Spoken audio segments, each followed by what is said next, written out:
जीवन में सार्थकता ज़रूरी है और कुछ नहीं ज़रूरी है। जीवन को सार्थक करने वाला कोई काम मिल जाए तो बहुत अच्छा, फिर इधर उधर देखने की कोई ज़रूरत नहीं। पर ऐसा तो नसीब वालों के साथ ही होता है, और नसीब से मेरा तात्पर्य तुम्हारे चुनाव से है। 1000 में से 999 लोगों के पास कोई ऐसा ऊंचा लक्ष्य मकसद नहीं होता जिसको वो अपनी ज़िंदगी कुर्बान कर सकें। तो उनको शादी कर लेनी चाहिए, क्योंकि शादी नहीं करेंगे तो बड़ा उपद्रव करेंगे। उनके मन में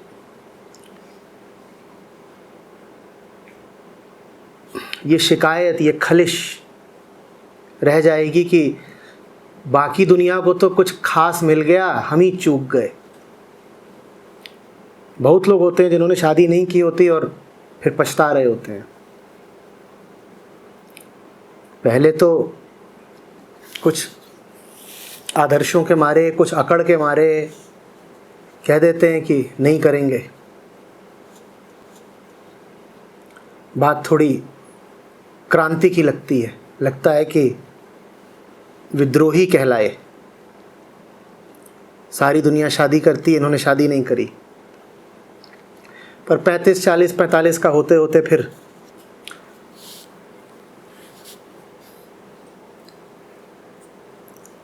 गुब्बारा पिचकने लगता है। फिर कहते हैं कि इससे भला तो वही है कि कर ही लेते। ये अध्यात्म की राह, इस पे कुछ मिल तो रहा नहीं है। हमसे भले तो वही हैं जिनके चंगू मंगू आ गए।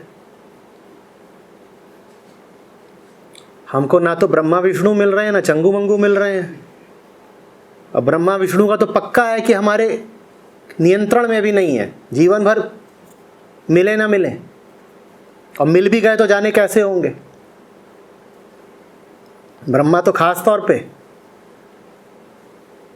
कुछ खास आकर्षक इत्यादि नहीं लगते।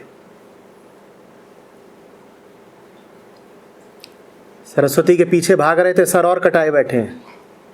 ये मिल भी गए तो क्या होगा। चंगू मंगू तो अपने नियंत्रण और अपनी योजना की बात है, वो तो मिल ही गए होते, बटन दबाने की देर थी। और ब्रह्मा विष्णु की खातिर चंगू मंगू को कुर्बान कर दिया। बड़ा अफसोस उठता है। तो इसीलिए दूसरों की देखा देखी या जल्दबाजी में कोई निर्णय नहीं लो कि शादी नहीं करनी है, या कि कह दो कि अरे विवेकानंद ने तो नहीं करी थी ना, रमण महर्षि ने तो नहीं करी थी ना, तो हम काहे को कर रहे हैं। गड़बड़ हो जाती है। कौवा चला हंस की चाल। उन्होंने नहीं करी थी तो उनके पास फिर जीवन को जीने के लिए एक ऊंचा ध्येय भी था। तुम्हारे पास जीवन जीने के लिए ऊंचा ध्येय तो कुछ है नहीं। मैं तुम्हारी बात नहीं कर रहा हूं, मैं आमतौर पे जो लोग इस तरह के निर्णय लेते हैं उनकी बात कर रहा हूं। मन तो यही छोटी छोटी चीजों में ही लिप्त रहता है। 2 रुपया 4 रुपया, ये खाना है, ये पहनना है, इसने उससे ये बोल दिया, इसने ऐसा देख लिया, ये छोटी छोटी बातें। जिसका मन इन छोटी छोटी बातों में लिप्त रहता हो, उसने तो अपने साथ गुनाह ही कर लिया अगर शादी नहीं करी। कम से कम चंगू मंगू मिल गए होते तो दिन काटने का बहाना मिल जाता। अब दिन उजाड़, सुनसान, बंजर पड़ा है। ऊंचा लक्ष्य कोई बनाया नहीं, आसमान को समर्पित हुए नहीं, और धरती पर जो फसल काट सकते थे उससे भी चूक गए। फिर भीतर बड़ी आग उठती है, लगता है अध्यात्म को ही आग लगा दें, इसी ने मरवा दिया।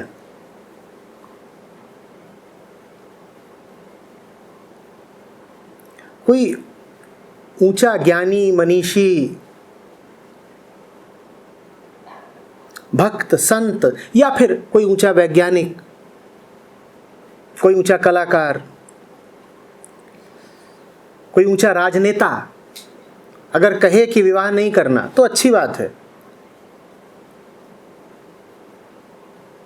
सत्ता के शीर्ष पद पर बैठा कोई राजनेता अगर अविवाहित है तो अच्छी बात है, क्योंकि उसके पास जीने के लिए एक दूसरा बड़ा लक्ष्य है, उसके पास दिन को भरने वाले दूसरे ऊंचे काम हैं। पर यूं ही कोई आम बंदा फैशन में आकर के अविवाहित रह जाए तो फिर बाद में बहुत पछताता है। तो विवाह न करने की वही सोचें जिन्होंने उसको पति मान लिया हो, जिन्होंने परमात्मा को पति मान लिया हो वही कहें कि अविवाहित रहना ठीक है, नहीं तो फिर जाओ और चंगू मंगू पैदा करो।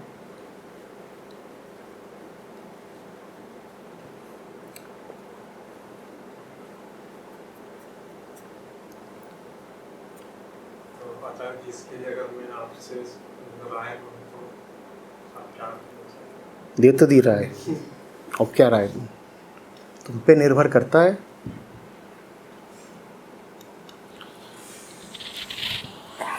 समय काटे नहीं कटेगा। अगर शादीशुदा नहीं हो, बच्चे इत्यादि नहीं है तो जिंदगी बहुत लंबी होती है। क्या करोगे? दफ्तर से मुक्त हो जाओगे, शाम को 7-8 बजे, फिर क्या करोगे? पत्नी रहती है तो कम से कम तुम्हारा सर फोड़ती है, बच्चे रहते हैं तो कम से कम वो हकते मूतते हैं, उनका साफ करना पड़ता है। अकेले पड़े हो तो करोगे क्या, ये बताओ ना। आत्महत्या के विचार उठेंगे, और तब और उठेंगे जब पड़ोस के घर से बिस्तर तोड़ने की आवाज़ें आ रही होंगी। रात के 2 बज रहे, तुम्हें नींद नहीं आ रही और वहाँ बिस्तर हुचुर हुचुर कर रहा है बगल के घर में, और तुम कह रहे हो हम ही चूक गए, हम ही चूक गए। जिन्होंने अपना जीवन किसी भी तरह की साधना को दे दिया है, सिर्फ वही अविवाहित रहने का निर्णय करें। अविवाहित रहना फैशन की बात नहीं है। ये नहीं है कि कोई नहीं कर रहा तो हम भी नहीं करेंगे, या कि वो लोग तो पिछड़े हुए लोग होते हैं जो शादी कर लेते हैं।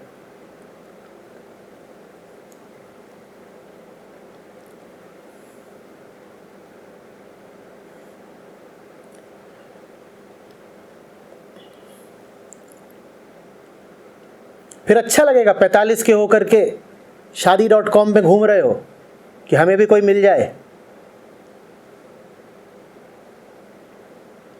होता है ना कि जाड़े के जो स्वेटर और कोट बिके नहीं होते हैं वो फिर अप्रैल मई में बिक रहे होते हैं। वो कैसे बिक रहे होते हैं? वैसे बिकोगे।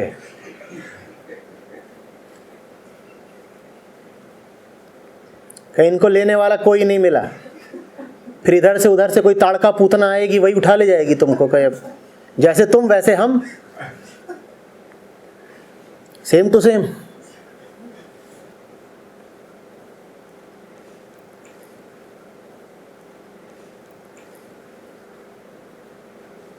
आम आदमी के लिए विवाह बहुत बड़ी आवश्यकता है। आवश्यकता से ज्यादा वो मजबूरी है भाई, समझो।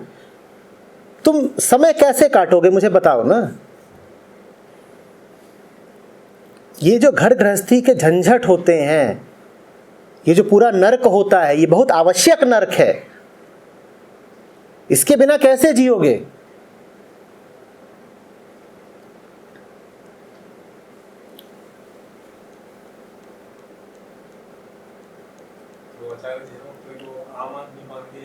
वो तुम जानो तुम क्या हो।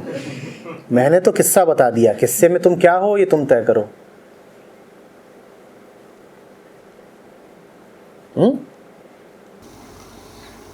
आचार्य जी, जो भी बातों की जो भी हम बातें करते हैं, जैसे आइडियलिस्टिक व्यूज हमें पता होता है कि गुस्सा नहीं करना है, सबसे प्यार के साथ रहना है, ये बातें जब कोई समझाता है तो ये हमारे बुद्धि के स्तर पे तो हमें समझ आती है, बट उसको अनकॉन्शियस मन के बिहेवियर में, कि वो हमारे अंदर ही हमेशा रहे, हमारे हैबिट्स में इनकलकेट हो जाए, हमारे साथ हम जब भी किसी के साथ अपने आप को कहीं भी जाएं वो चीज़ें हमारे साथ कैरी करें, उसका मेथड क्या है, उसका तरीका क्या है, उस तरीका चोट है, मेरे इस हाथ में दर्द है, तो इसको आराम देने का तरीका क्या है? तरीका ये है कि जब आराम नहीं देता हूं तो दर्द और जोर से उठता है, तो फिर आराम देना पड़ता है। अब मैं भांग गांजा खा के रहूं तो मेरे ही शरीर के प्रति संवेदनशीलता क्या हो जाएगी? कम हो जाएगी। मुझे इस दर्द का पता ही नहीं लगेगा। जब दर्द का पता नहीं लगेगा तब मेरा हाथ मुझे बता रहा होगा कि इससे ज़्यादा मत उठाओ, लेकिन मैं क्या करूँगा? हाथ को मैं यहाँ तक खींच ले जाऊँगा। जब यहाँ तक खींच ले जाऊँगा तो जो चोट है वो और बढ़ जाएगी। तो दर्द का इलाज खुद दर्द ही होता है, बशर्ते तुम में दर्द के प्रति संवेदनशीलता हो।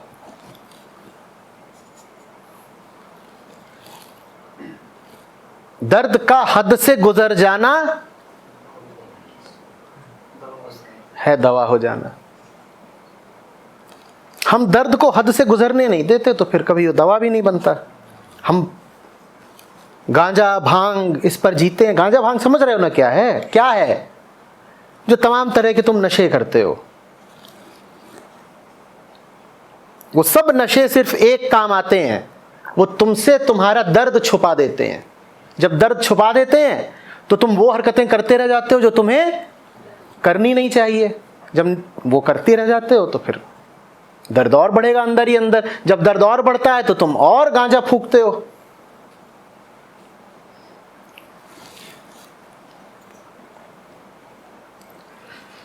दर्द मिटाना हो तो सबसे पहले दर्द को अनुभव करने की हिम्मत लाओ।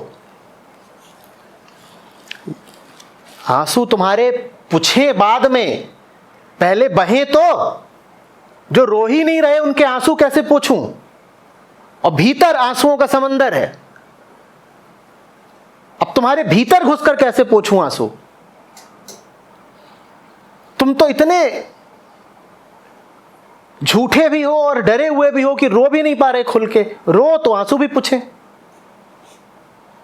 पूछता हूं दर्द है तो कहते हो पता नहीं है कि नहीं है, और मैं कह रहा हूं बहुत सारा है, पर भय इतना है कि प्रकट भी नहीं कर पा रहे दर्द को।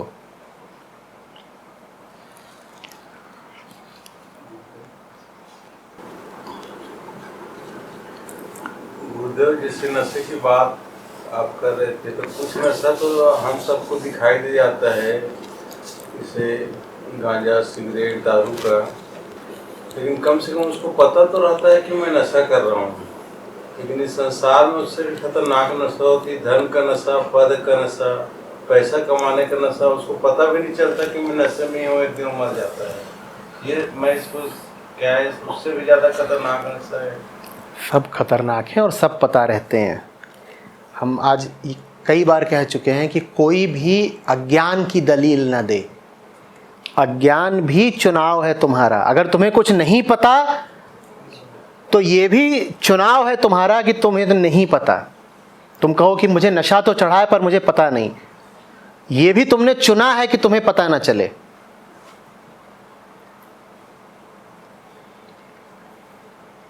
ऐसी सी बात है कि टीवी में बहुत सारे चैनल हो, रिमोट लेकिन तुम्हारे ही हाथ में है।